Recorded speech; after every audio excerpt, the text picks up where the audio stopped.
great to catch up with you after all this time. I know you've had some great OBE, out the body experiences. You now teach this and various other stuff that you do with OBEs and consciousness.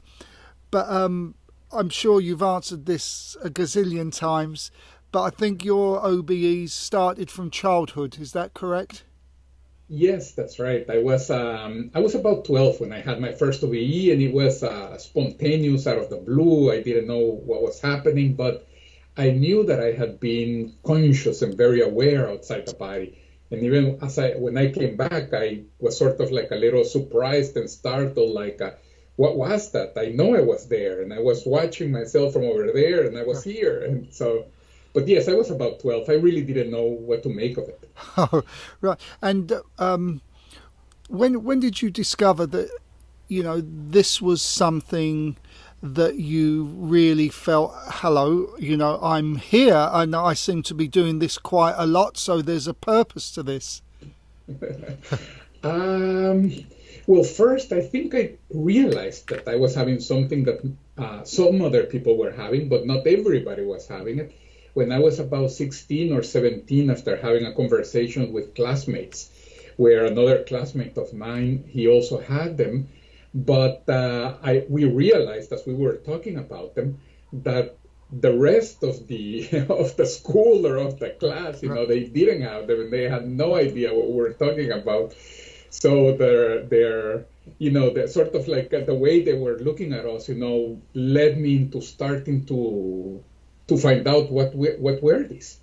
And that's what led me to, especially to books, and then at the beginning, really, I had just used the out-of-body experiences. Actually, I didn't know how to use them. So the moment I would leave my body, I would just stay around my house, and I would be floating around the living room, seeing the dog, etc. So I didn't even know that there were more possibilities beyond it. For me, it was just like a cool type of dream. And that was it. But after I started reading the books, and you mature as as an adult, your mind. Yeah. Then I realized, okay, I can visit, other dimensions. I can meet people that have already passed away. And naturally, that's probably when it started dawning little by little as I started informing myself. Right. And so you were still a teenager at the time you realized there are other dimensions out there and you could visit loved ones. Yeah, just about. I must have been 19, 20, or, during all of those years. And, when you're also 19 or so, I don't know if you're very much afraid of death because, statistically it's so far away, right? So you are a little dumb. You do risky things. So at least I was. I'm sure most people are. But so at that time that I was leaving my body and everything, I realized that you don't pass with with this transition of passing away, you don't really cease to exist, I should say. And then obviously, really, the fear of death is something that I didn't grow up with. It never really settled in me, I guess, because I already had a different perspective of even interacting with people that didn't have a physical body. So yeah. So I mean, when you started visiting these other dimensions, were you protected at all, or did you find yourself just on your own? And were some of them a little bit scary? Could they have been, I shouldn't be here? This is... Yeah. At the beginning, no. Well, let me put it this way. I didn't notice any specific type of protection at the beginning. More than anything, probably because I didn't have the perception of it. Right. Now as an adult, I realized, yes, that there were a couple of spirit guides that were with me, sort of like guiding me. And it's funny the way that works, because I remember during those early years, I would go and I would say, you always think that you're in complete control of yourself. And you say, I'm going to go do this. Now I'm going to try to fly over here, and I'm going to try to do this, and I'm going to try to do that.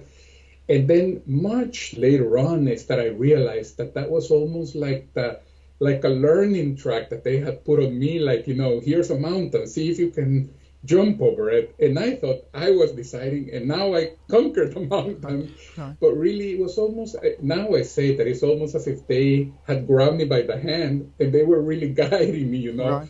through different experiences. So I didn't notice that at that time. But yes, there was protection. Yes, there was a lot of guidance.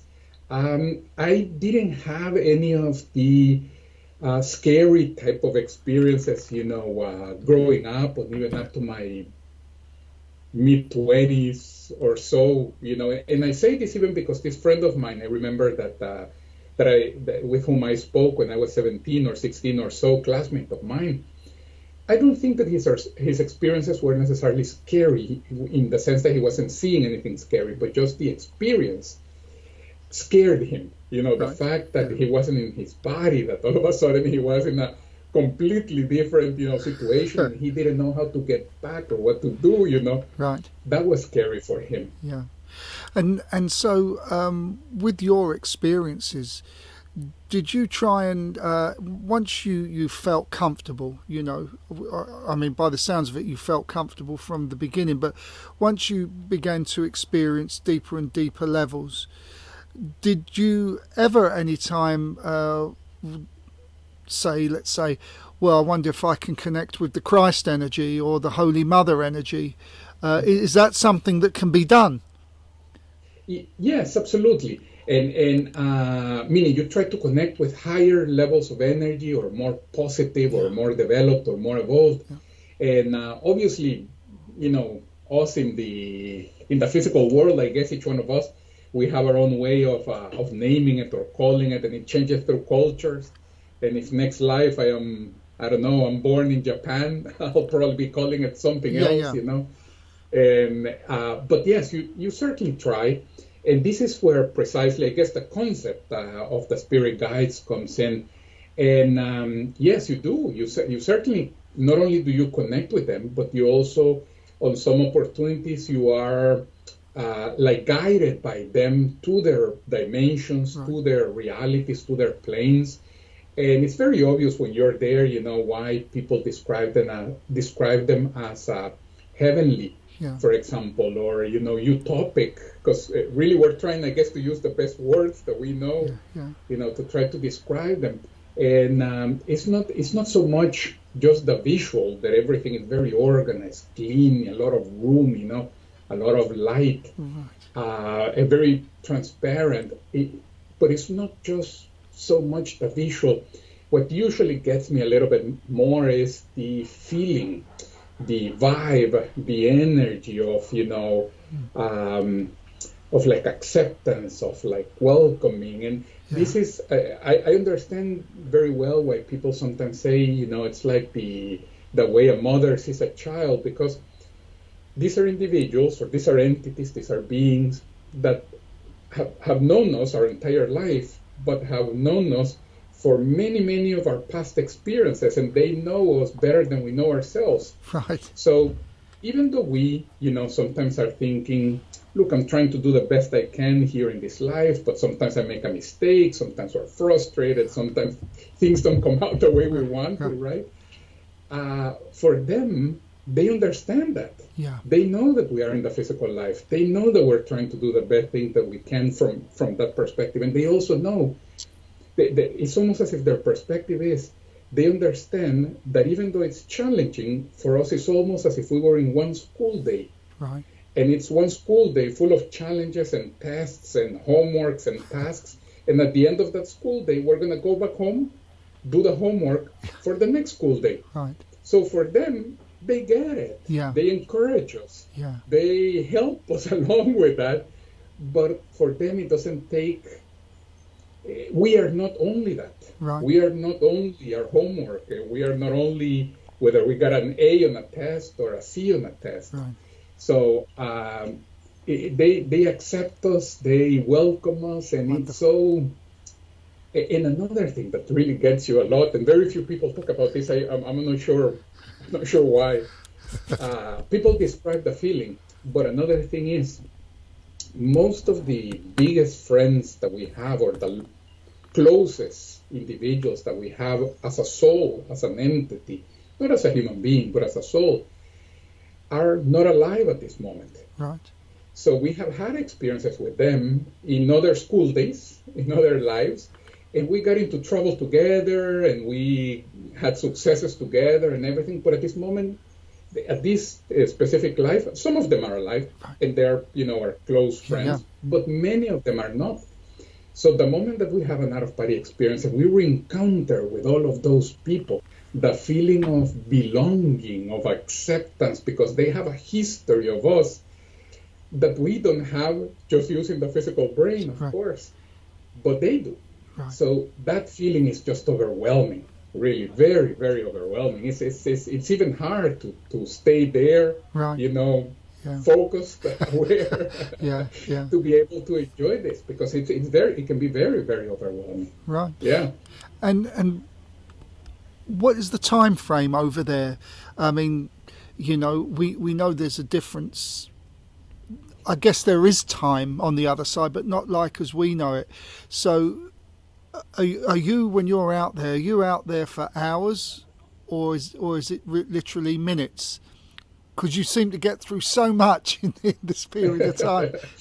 Yeah, it varies depending on the dimension that we go. And what you're asking me is correct, in the sense that sometimes it feels like minutes. Yeah. And on certain dimensions, the concept of time, if I can call it this, or the feeling of time, is very much like the feeling of time here in the physical reality. So 5 minutes here are almost about 5 minutes over there, right? But on other dimensions that you go, you feel that you had experiences that would be worth, 2 hours, 4 hours. So a much deeper conversation with somebody, let's put it that way, because we had more time. And then we come back, and maybe just 10 minutes went by on our, on our Apple Watch or on the night table at home. So that other dimension has a concept of time that is more dilated, more diluted. I wouldn't know how to explain it, but certainly it's more expansive, Right. And I just wanted to just backtrack a little bit there about, the people you meet and the love and that type of thing. If you have not been such a nice person, do you get to meet people of that same frequency as you, or can you literally rise above the frequency that you are working on at the human? So if you've just been, you're a robber, you're a thief, yet somehow you have this ability to have out of the body experiences, what is their perception like then? Would it be as beautiful as yours? Generally speaking, let me say, you have the tendency to go to a range of realities and of dimensions that are similar to your level of development, your level of spiritual development, even for all of us, even for me. So most of my experiences are not in these heavenly planes, because as much as I would like to think that I am, we all like to think in our mind, right, that we are perfect. That's not the case, and the OBEs show you that. They really show you that, and they're also very good for self-knowledge, because you get to know a lot about yourself as well. Right.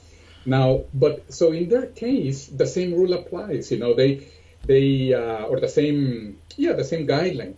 They would leave their body, and they would stay within a range of realities that are similar to their level of spiritual development or of ethics, in the case of a thief or something like that. Yeah.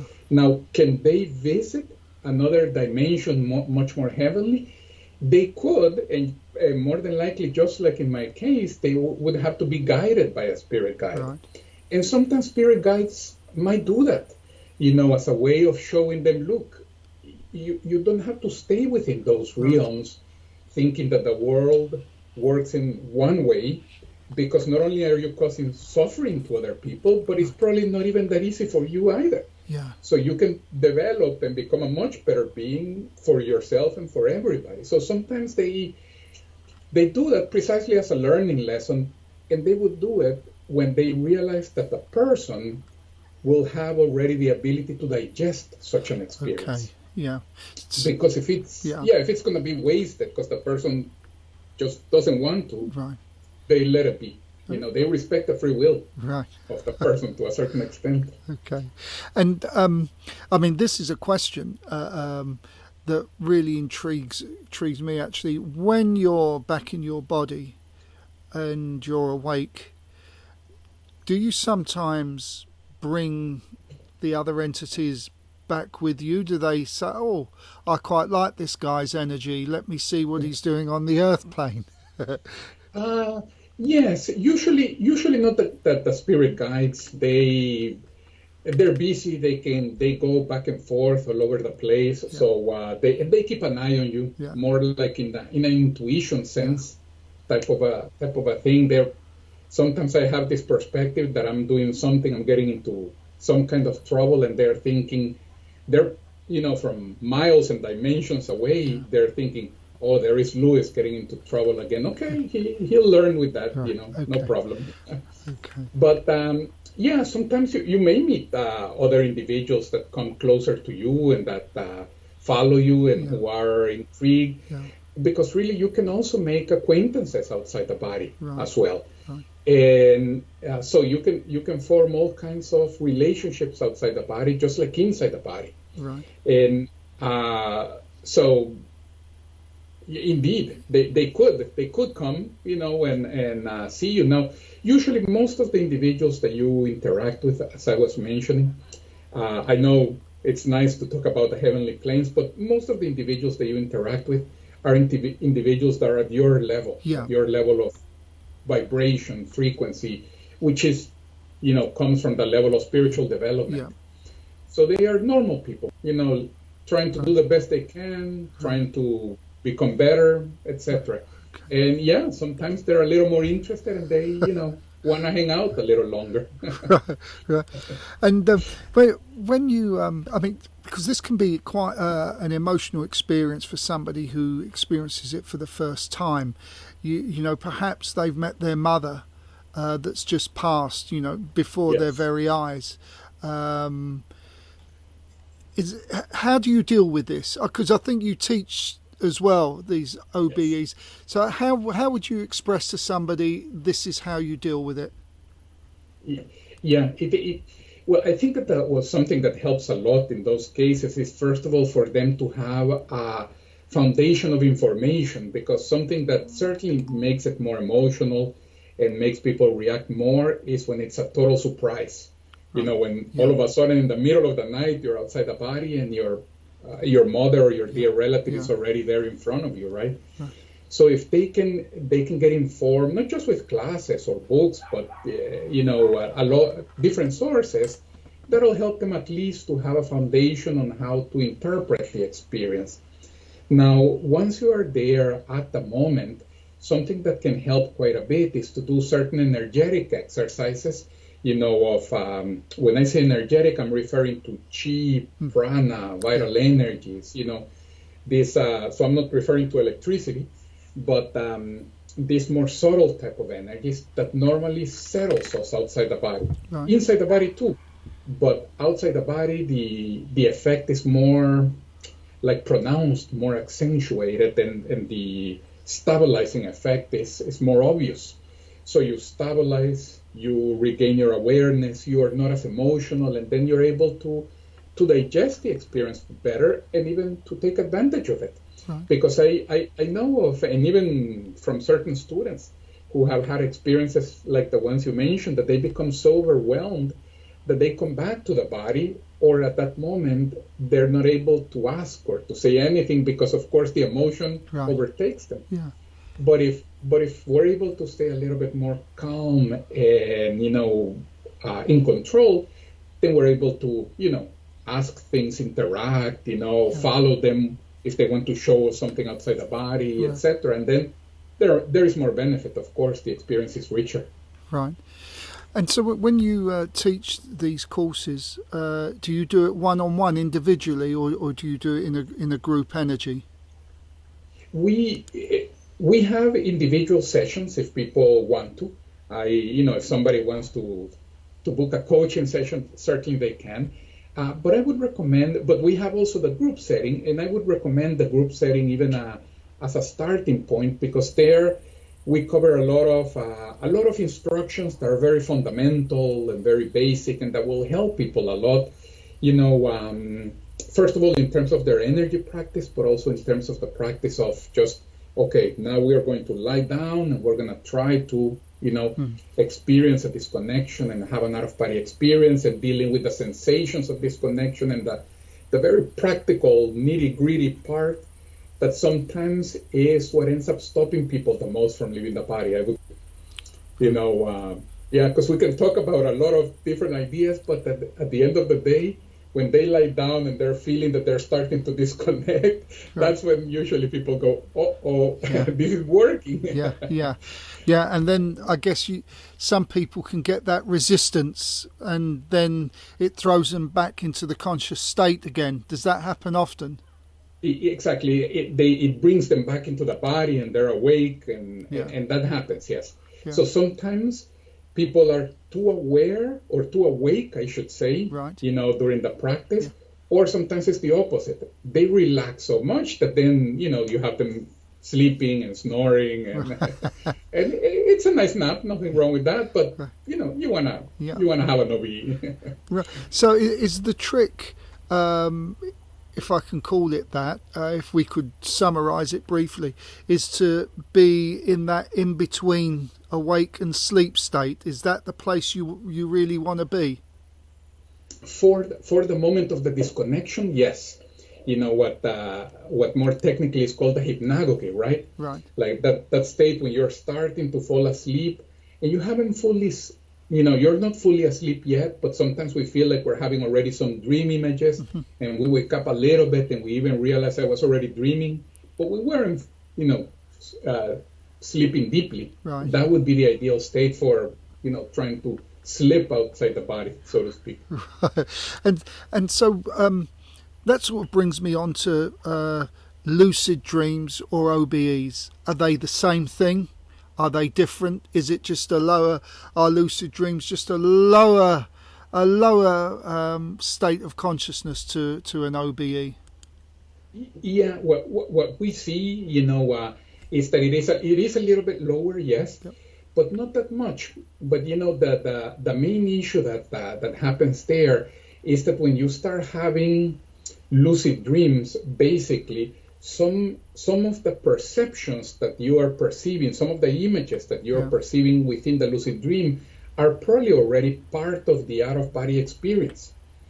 And the same thing happens when you're having an out-of-body experience and your level of awareness drops a little bit. Part of the images that you're seeing are coming from your dream, from your head, and then it becomes mixed in this intermediary level. Right. And that's really one of the issues that most people have, because we have a lot of times, a lot of experiences in these intermediary levels, in which we don't really know if this was just a lucid dream or just an out-of-body experience, and we have a lot of doubts, and it's uncertain. Yeah. It's because both things were mixing in at that moment. Right. So what we want is to have more awareness so as to be fully in an out-of-body experience. But yes, they're different. They're different. Lucid dreams and OBEs are different. We can be very aware in a dream, but what we are perceiving in a dream is still something that we are producing with our mind, so we can change it. We can dream with being in place A versus place B versus place D, or with person A, etc. And then the moment that we think about something, that element appears in our dreams because we are the ones that are creating it. Well, the out-of-body experience is more independent, so to speak, in the sense that, I am, just like right now, I'm looking, at a white wall, and as much as I wish it to be blue, it doesn't turn into blue because it's something that is external from me. Yeah. It's a little bit more independent from me. Okay. So the OBE realities, we could say, they're already there. Whether we go to see them today or, in 5 years, they're already there, existing independent of, they don't need us to exist. Right. Wow. So how would somebody? We spoke about the group work you do, but for someone like myself who does a lot of lucid dreaming, how do I get to my my next level, as it were. Let's say I don't have the time to do a course. I don't, because they're all far away. I'm experienced enough as a medium to know what's going on and feel what is safe and what isn't safe.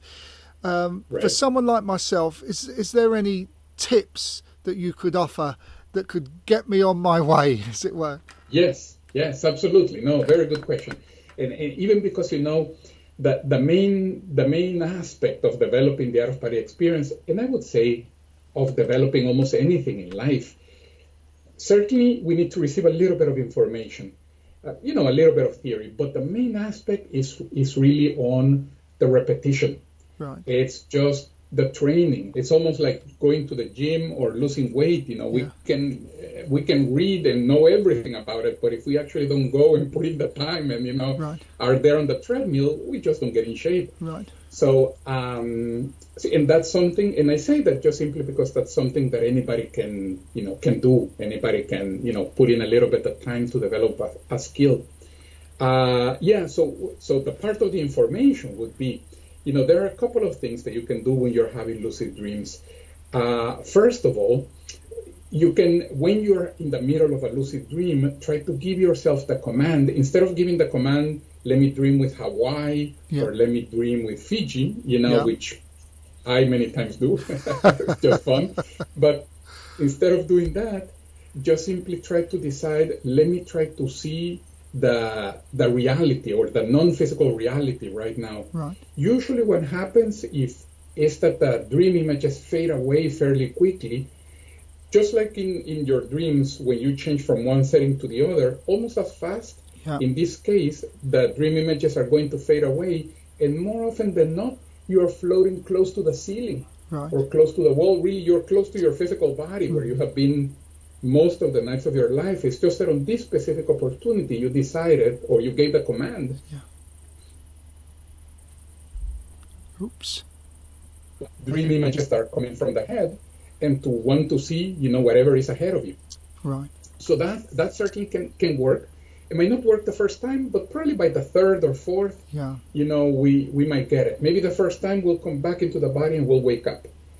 Right. Now, another thing that we can do at that moment also, that we have some awareness to give some commands, is try to move the vital energies, the chi inside your body, from your feet, for example, all the way to the head, and from the head to the feet. You're going to run the energy throughout your body. We call this at Mosaic Wellness, we call this the vertical flow. So, you're moving the energies up and down, and that is this stabilizing effect that I was mentioning when you're semi-disconnected from the body, and it also helps you to raise awareness. So when you feel it and you become better at moving this vibe, this sensation, this energy inside your body, and you give that command in the middle of a lucid dream, your level of awareness increases, and again you end up, floating close to the ceiling, close to the wall, where you probably were. Right. Well, one of the things that I used to do, I don't do it now because it takes up too much time, is the moment I woke up, I would start writing down the experience. And after a short period of time, I was writing pages and pages of this whole experience, right, because, as you say, I was basically giving the command to remember all this stuff. First of all, it was just a paragraph. That's all I could remember. But then each day, more and more information was coming through. And I think that's also a bit of advice we could offer people, to write the experience down.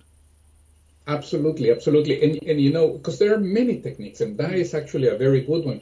And I am sure that many of the elements that you wrote down, some of them were mainly probably coming more from the dream, but many were probably already real perceptions, of energies, of different type of energetic fields, and even, some visions that are more related to using the skills that the astral body has, that we have when we're outside the body. Right.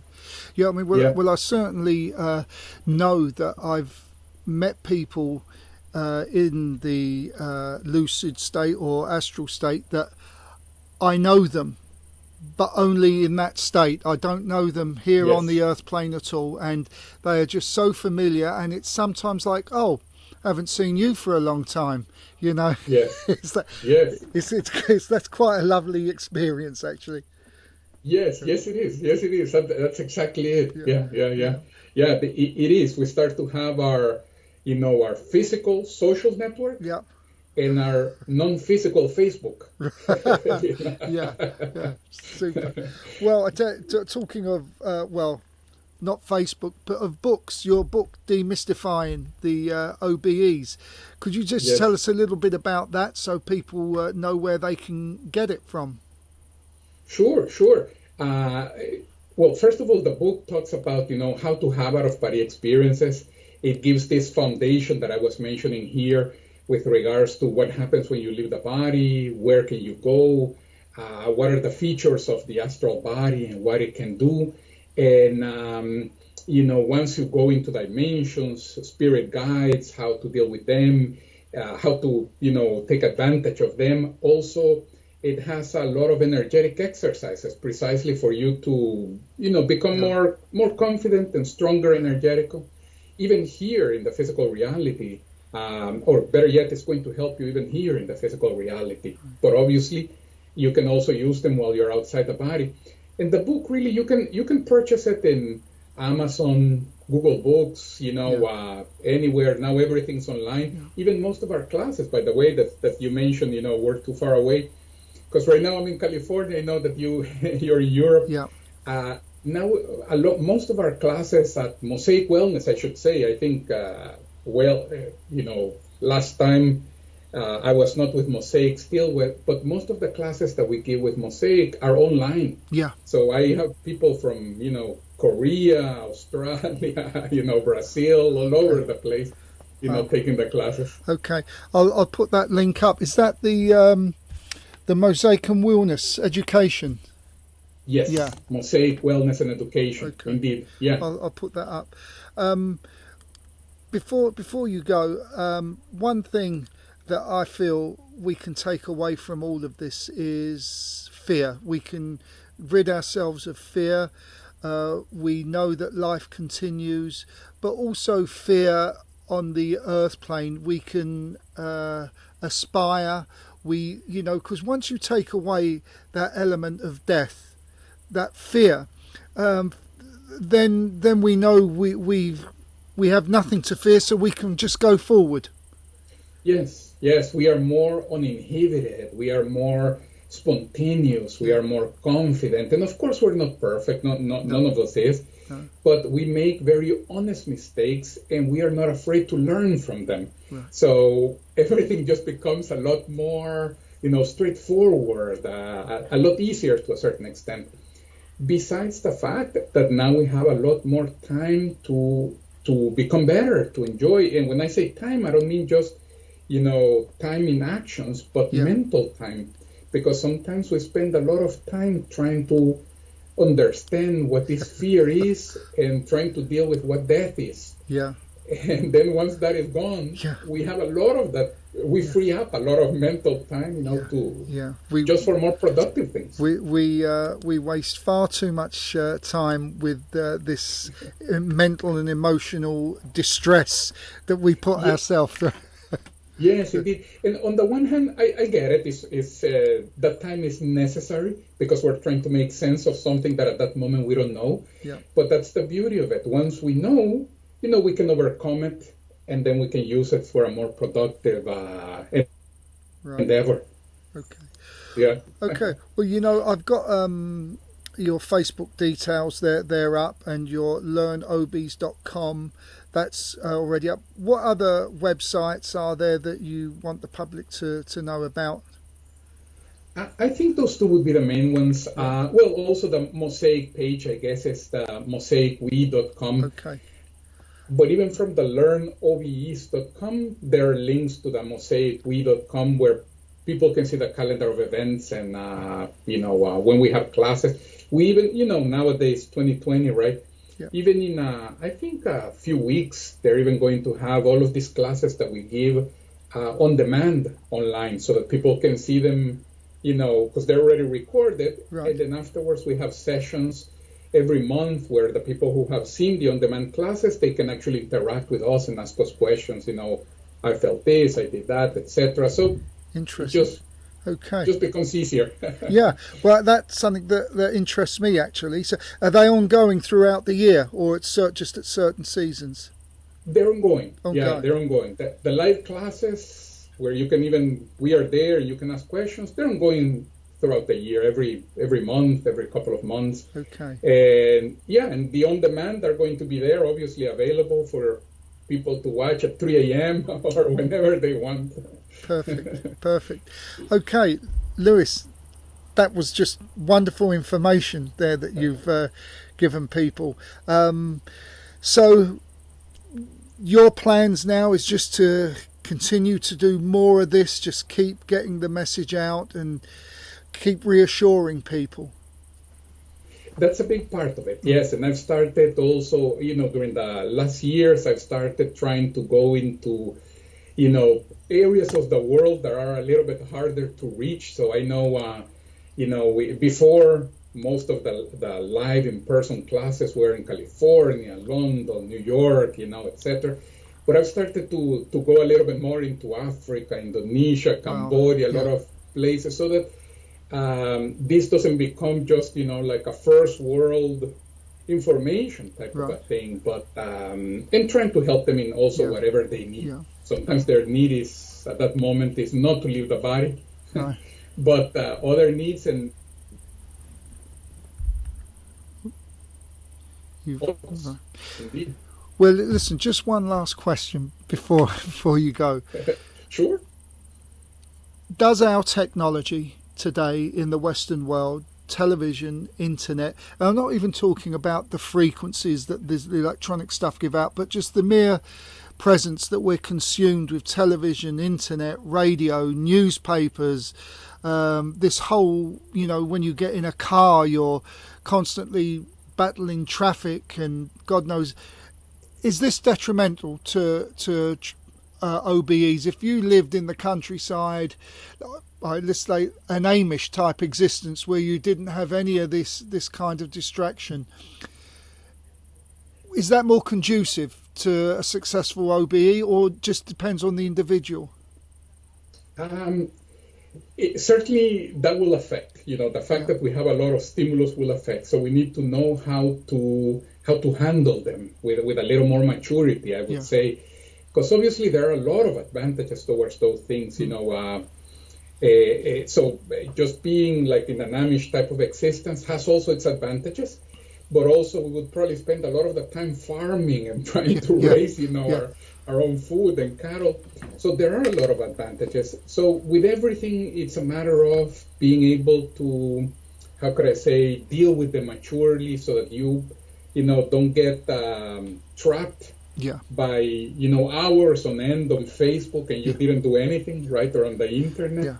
You were just laughing at videos of the cat and the dog and things. Nothing wrong with that. But after a while, you even sometimes are left off with the sensation, I didn't do anything. Yeah. So we need to, that's where, the process of all of us becoming better and developing and self-knowledge comes in, and we realize, look, that's nice. There's a time for that. But then the rest of the time I want to go and do my practice or that doesn't have to be OBEs, my meditation, my yoga. And that's why all of those practices are so good, because they offer a counterbalance, right, to that.